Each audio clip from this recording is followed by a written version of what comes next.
have to go back.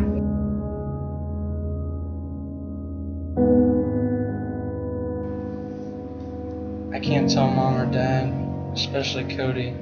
That would break the fragile symmetry of our lives. But I have to say, when Doc said it, I just felt a congruence. I never pictured myself over 20, never really thought I would be.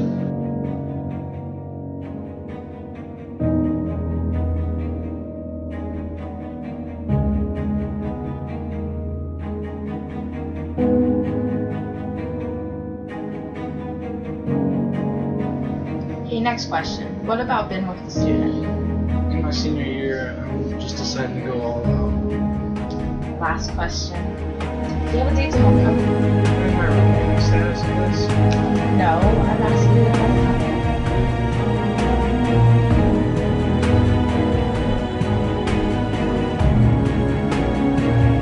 Is there any way around telling people about this, like Dallas and my brother? Go back and remember why you made that decision in the first place.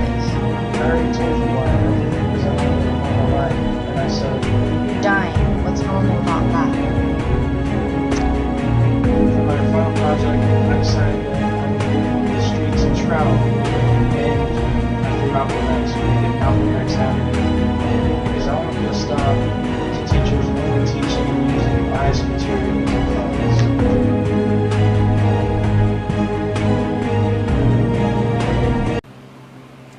As the days went on, I could tell things were starting to get worse. On my runs, my legs started to give out quicker. I was losing my breath.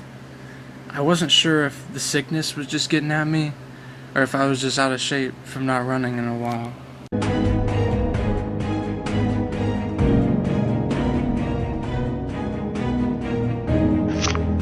To my fellow graduates and to the citizens who travel, my brother's probably pretty nervous reading this, so please laugh at his/my jokes, but not at the sweat pouring off his nervous brow. That was the first joke. I performed a kind of forced experiment this year, one I wouldn't have chosen. Last summer, Doc Wagner informed me I had a potentially terminal disease and I should start aggressive treatment right away. Doc took me to a specialist who told me things looked bad, so I decided to forego the treatment and give myself a reasonable shot at living a meaningful life in 1 year. Because I wanted that year to be normal, I chose to tell no one. That was a big mistake. If you don't learn anything else from my death, learn to tell the truth. The first time I heard the saying, live every day like you're going to live forever, and every day like it's going to be your last, I thought it was one of those unsolvable story problems from my 5th grade arithmetic book.